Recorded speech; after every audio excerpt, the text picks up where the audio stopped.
Well, thank you, everybody.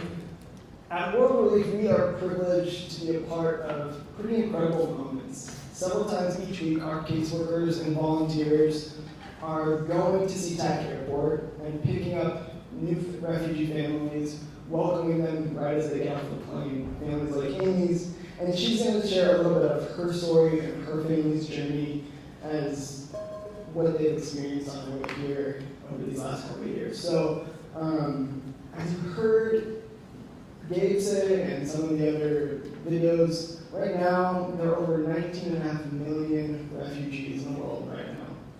That's more than at any time since World War II. Double that number are displaced inside their own countries. And many of them, in the next 12 months, are going to come here to Seattle. Our office is going to welcome over 1,000 alone. And as you can see, some of the countries where they're going to be coming from. We don't know their stories, but we do know that all of them have fled some form of persecution. That could be their religious identity, their political beliefs, just something that makes them who they are.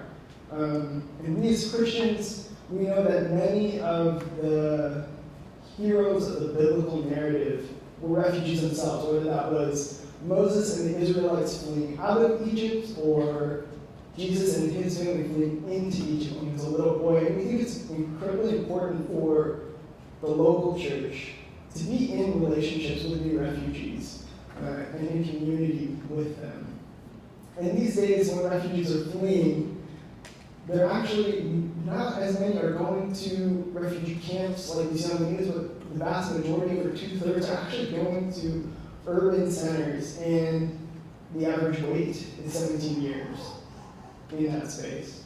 And that's where the journey begins of qualifying as a refugee, proving that they are who they say they are, and the vetting process begins. For them to come to the U.S., that's a 2.5-year vetting process that ultimately means Homeland Security and FBI background checks, and then they fly here. And the flight tickets alone, it's a zero-interest loan, but it's still a lot of money that they have to pay back. And that's really where World Relief story and our volunteer story starts to intersect. We meet them at the airport, get them in housing and English classes and jobs, but maybe more importantly, we get them into relationships with members of the local church and in mutually transformative relationships. So I'm going to have Amy share just a little bit about her story and her family's journey as well. So describe a little bit about who you are. Okay, hi, my name is Amy actually, but people call me Amy, so I don't mind. I'm a senior in Canada in high school. My family and I moved here 3 years ago. I have 4 brothers and I don't have a sister. And then my mom's a single mom. So we came here through World Relief too. Yeah, and before you came here, what was life like growing up in Congo? Can you describe a bit of that? Well, growing up in Congo, life was hard, but somehow good. Because we have family there and friends. But when I was there, I never thought about going to university, because like you do go to school, but you don't think about, oh, after high school I want to do this in life, you know, because there's not a lot of opportunity to think about that. Yeah, so. Yeah. And then when you came to the U.S., your family, your mom had already fled the genocide into Congo, grew up there as refugees, and when you came here, what was strange or new or challenging or even just different for your life here? Well, everything was new here, because first you have to learn the language, because I didn't speak English at first, and then like seeing a lot of people that are very different from you, like the building, everything was very different. The school system, like a lot of the food, a lot of things was very different. A lot of different stuff. And when you were new here, what were some things right away that were hopeful when you were starting your new life for you or your family?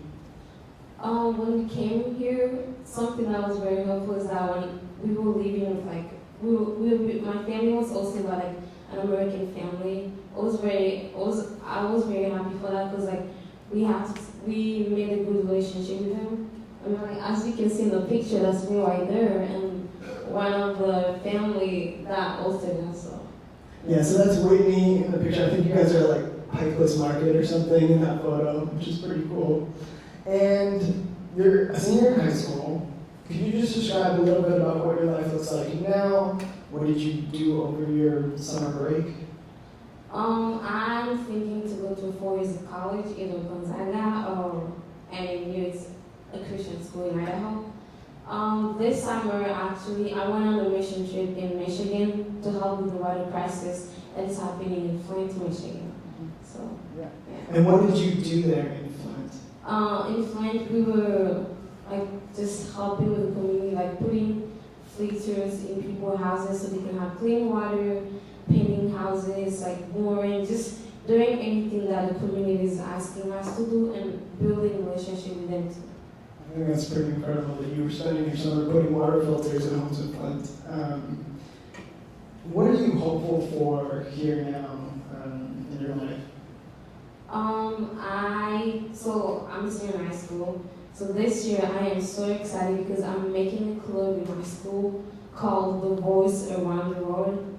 I just made up the name, so I don't know, it's just, so in my club I want to help new refugee, because when I first came here I was lost in high school, I didn't know what to do, so I just want to, when they all come, I want to help them sign up for sport, doing all those things, because there's so many things going on in high school that a lot of refugees don't participate because they don't know how to. There's a lot of people to sign up for it, so they don't know how to do that, so I'm going to be helping them for that.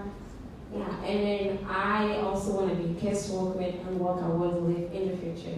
Because I want to help people, because I got help from them, so I also want to help other people. That's awesome to hear, by the way. Amy, could you share maybe just a message for these folks who are listening, how they could come alongside refugees, if they're feeling like that's something that they want to do? What would your encouragement to them be? Something that I can tell you is that when you hear that this new refugee coming, it's always good, just go to them and talk to them. You don't have to speak the language, but you just have to go and talk to them. When I first came here, when people come and talk to me, even though I don't understand them, I just feel blessed, I'm glad that, there's someone else, there's actually someone who cares about me who come and talk to me. It makes me feel good because I don't have a family here. You left all your family in your country. Just being able to talk to someone, it makes them feel good, and forget about the past a little bit. That's great.